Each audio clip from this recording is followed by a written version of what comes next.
Queridos amigos, sejam bem-vindos ao canal Videira Espírita. Meu nome é Cristina Brito e este é o programa Gotas do Evangelho. Aqui, diariamente, vemos as mensagens do Espírito Emmanuel, recebidas pela mediunidade de Chico Xavier e reunidas no livro Palavras de Vida Eterna, publicado pela Federação Espírita Brasileira. Hoje vamos ver a mensagem de número 148, cujo título é No Bom Combate. As palavras destacadas por Emmanuel são de Paulo de Tarso, escrevendo sua segunda carta a Timóteo. No capítulo 4, no versículo 7, nos diz Paulo: Combati o bom combate, acabei a carreira, guardei a fé. Então aqui ele diz como ele combateu, né, vamos dizer assim, de uma forma positiva, o combate da vida, as lutas da vida. Acabei a carreira. Então, a tarefa estava cumprida, a carreira, não é? O percurso. Guardei a fé.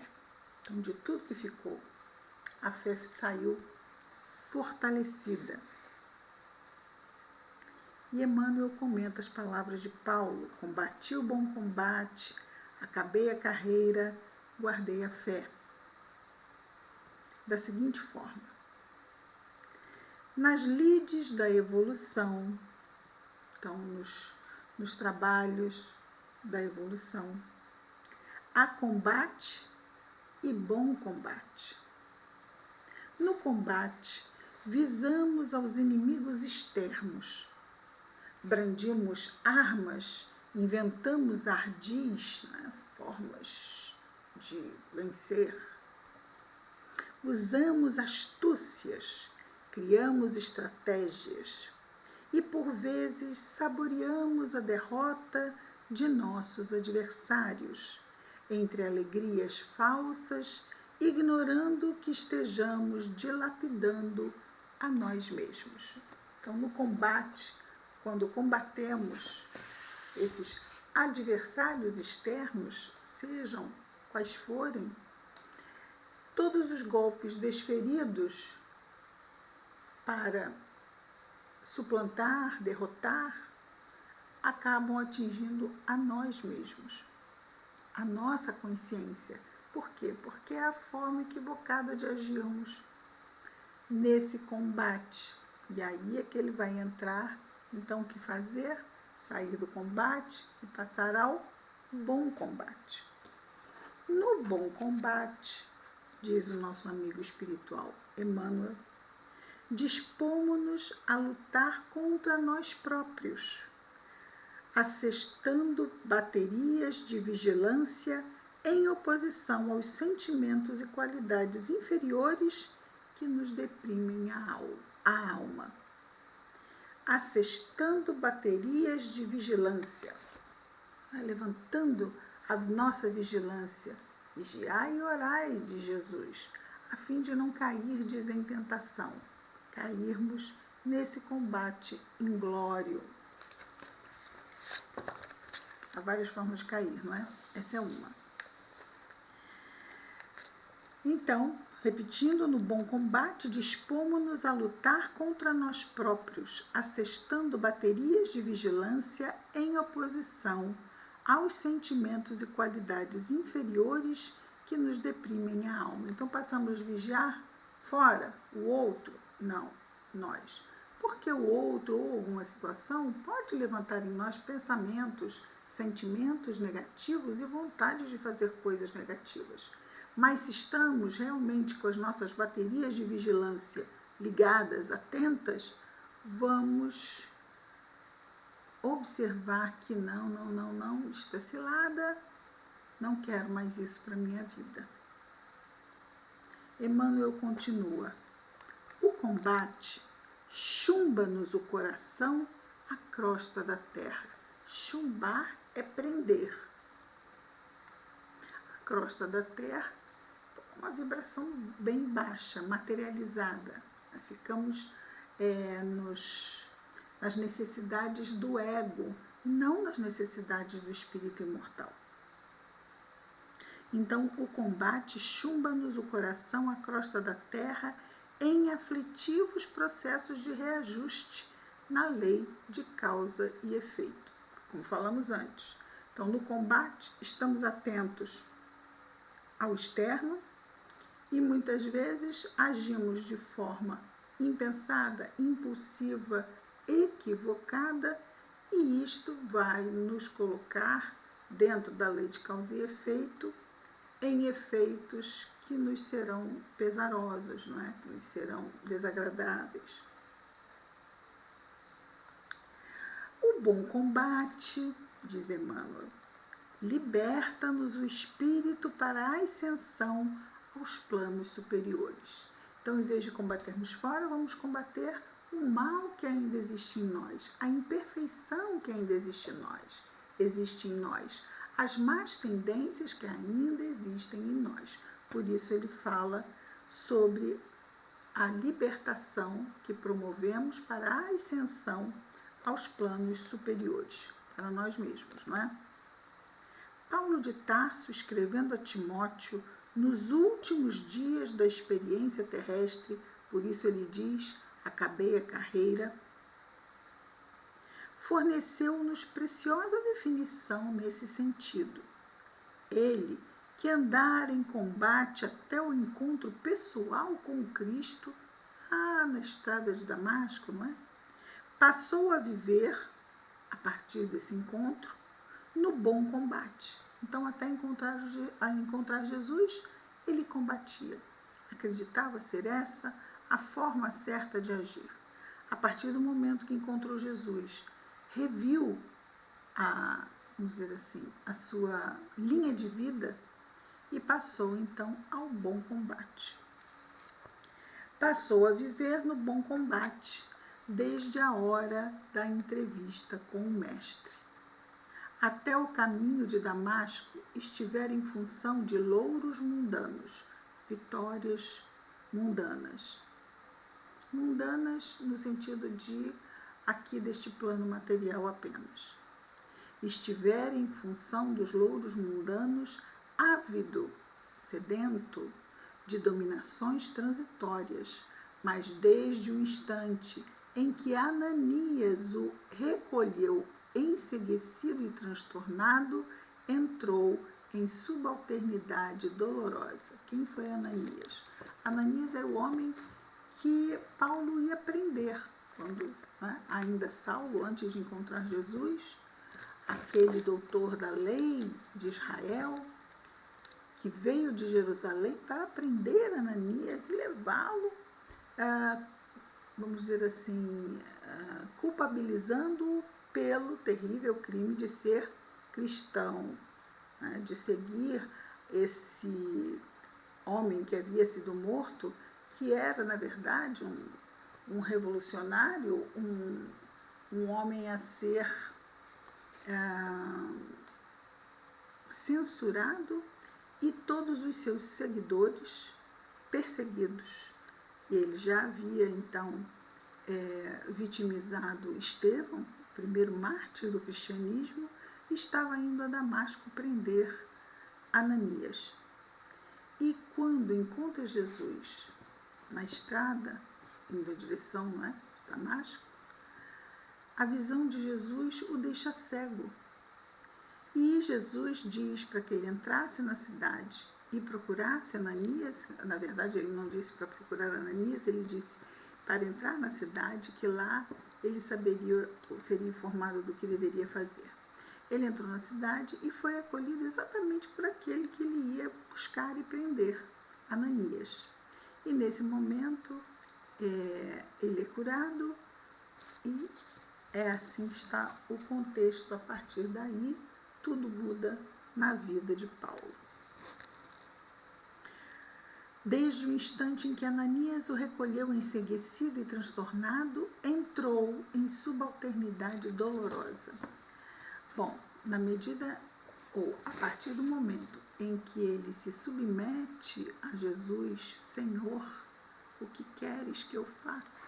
Diz pergunta Paulo a Jesus no encontro que teve com o Mestre, a partir daquele momento ele se submete a Jesus. O homem que ele perseguia passa a ser o seu mestre. E ali, imaginemos, quando ele volta, e isso muito bem contado no livro Paulo e Estevão, do Espírito Emmanuel, do nosso querido Emmanuel, pela psicografia de Chico Xavier, no livro, né, já dissemos, Paulo e Estevão, maravilhoso. A partir do momento que ele encontra Jesus, ele se submete ao Mestre e tem que retornar, não mais como Saulo, a Jerusalém. Ele retorna como Paulo. Imaginemos como ele é recebido entre os seus. Né? Como deve ter sido recebido como um homem louco, como um homem totalmente ensandecido. Como ele sai daqui para prender um cristão e volta cristão? Não é? Olhe que terrível para a vida terrena.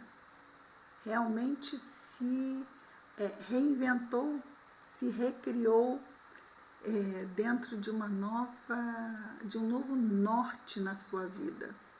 E todos da velha vida dele estranharam e o renegaram. Claro, não fazia mais sentido, ele não era mais aquele que havia saído, ele não era mais aquele mesmo que todos aprenderam a respeitar. Então ele não era mais merecedor do respeito desses antigos colegas, né, amigos, familiares e todos. Então, muito difícil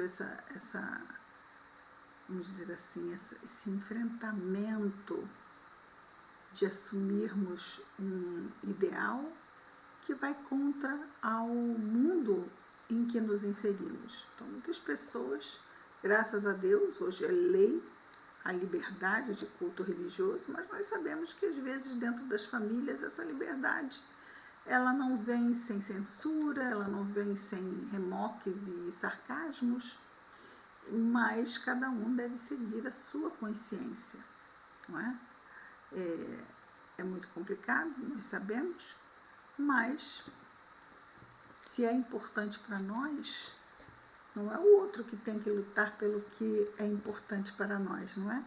Se é importante para nós, é justo que nós lutemos por isso que determinamos ser importante, apesar da incompreensão, né? Então, daí a subalternidade dolorosa, incompreendido, desprezado, apedrejado, perseguido. Seguir Jesus não é fácil. E hoje, né, sabemos que tudo isso, naquele tempo, era mesmo apedrejado de pedra real, né? Não era um apedrejamento moral. Então, as coisas eram, vamos dizer assim, mais contundentes materialmente falando, se bem que nós sabemos que existem cristãos hoje em dia no mundo que ainda continuam sofrendo fisicamente em muitos países por serem cristãos. São inclusive mortos por serem cristãos. Ainda existe isso no nosso mundo atual, não é? Incompreendido, desprezado, apedrejado, perseguido, encarcerado várias vezes, abatido e doente, jamais deixou de servir a causa do bem, que abraçara com Jesus, esquecendo males e achaques, essas agressões, não é? Constrangimentos e insultos.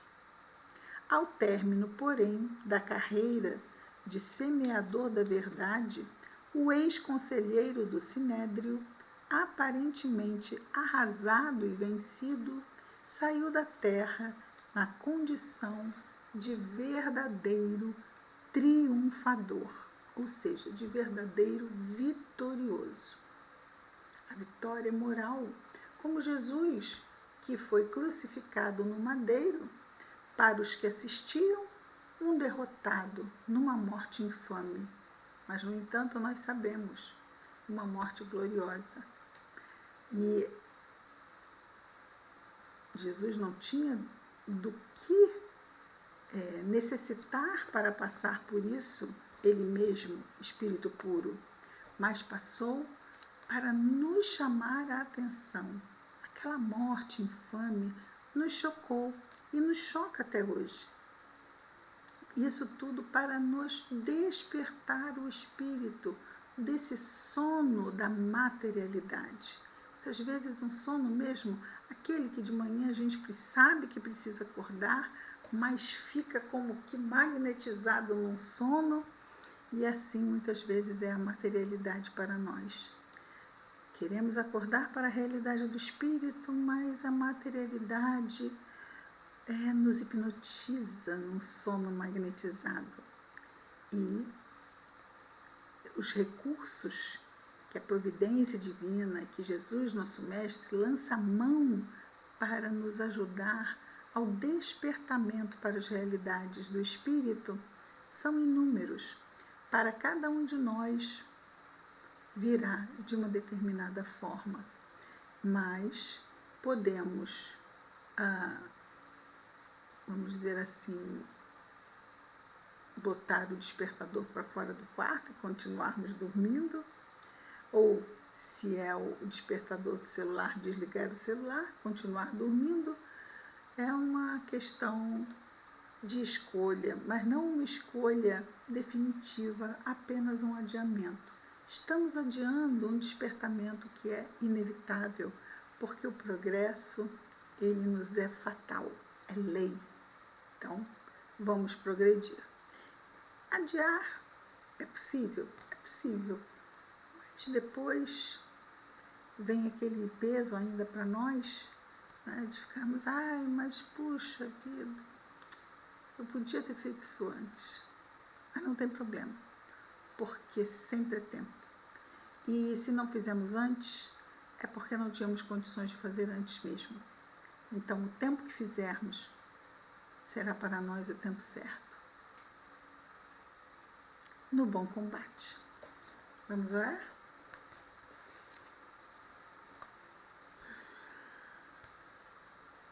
Querido Jesus, Mestre amado, obrigado, Senhor, por mais este dia, pelas bênçãos que chegam à nossa vida de forma contínua, Senhor. Ajuda-nos a percebermos as preciosidades do tempo e dos recursos que nos chegam. Abençoa-nos, Senhor, os dias e as noites, os pensamentos, os sentimentos. Ajuda-nos, Senhor, e abençoa-nos na nossa vigilância e no exercício da prece. Abençoa, Jesus, nosso anjo guardião, mas abençoa, Senhor, não só o nosso amado anjo guardião, mas todos nós, encarnados e desencarnados, em especial aqueles que neste momento estejam em sofrimento. Abençoa, Senhor, onde quer que estejam, abençoa. Que as tuas bênçãos estejam em nós e entre nós, Senhor Jesus, hoje e sempre. Graças a Deus.